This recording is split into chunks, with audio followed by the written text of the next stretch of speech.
समस्त 10ମ ଶ୍ରେଣୀର ଛାତ୍ରଛାତ୍ରୀ ମାନଙ୍କୁ शुभेच्छा। आज आम दुई अज्ञात राशि विशिष्ट एकघाती सह समीकरण संबंध में आलोचना आम कर इंग्राजी आमर एक्स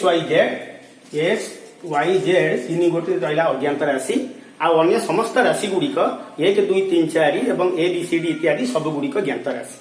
आम जिते समीकरण आम समाधान करवा तीनोटी पद्धति अच्छी गोटे है प्रतिकल्पन पद्धति गोटे है अपसारण पद्धति गोटे है वज्रगुणन पद्धति। आज आम तुम प्रतिकल्पन पद्धति संबंध में आलोचना आम करवा। वर्तमान x plus Y is equal to 5 एवं 2x minus Y is equal to 4 ये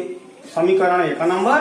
एटा समीकरण 2 नंबर ये दुईटी समीकरण संबंध में आलोचना आम करवा।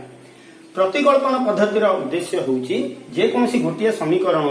आम जेकोसी गोटे अज्ञात राशि मूल्य को बाहर करी अन्य समीकरण में प्रतिस्थापन कले आम अन्य अज्ञात राशि मूल्यटी पाइबा। तेणु आम ये जो दुईटी समीकरण है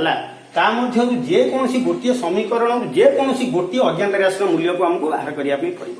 मन कर आम प्रथम समीकरण एक्स मूल्य आम काढ़ा एक्स इज इक्वाल टू 5 रहा डाण पटे प्लस वाई सेपटू गला माइनस 5y आ ना के आम देदेबा 3 नंबर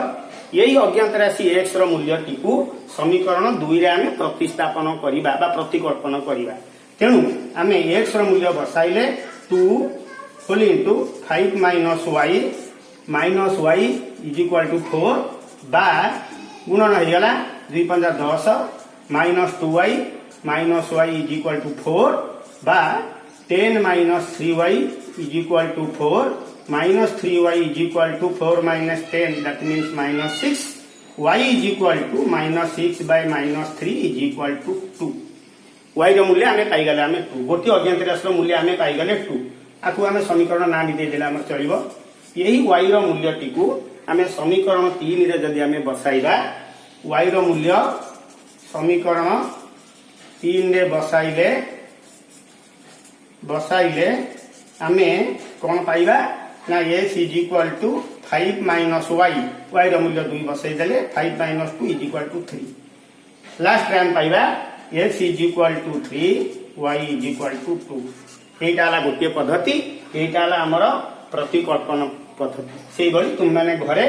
यही बड़ी समीकरण को यही पद्धति रे तुम समाधान करी अज्ञात राशि मूल्य को बाहर करि पारिबो। अन्य प्रश्न गुड़िक घरे तुम माने अभ्यास करिबो। धन्यवाद।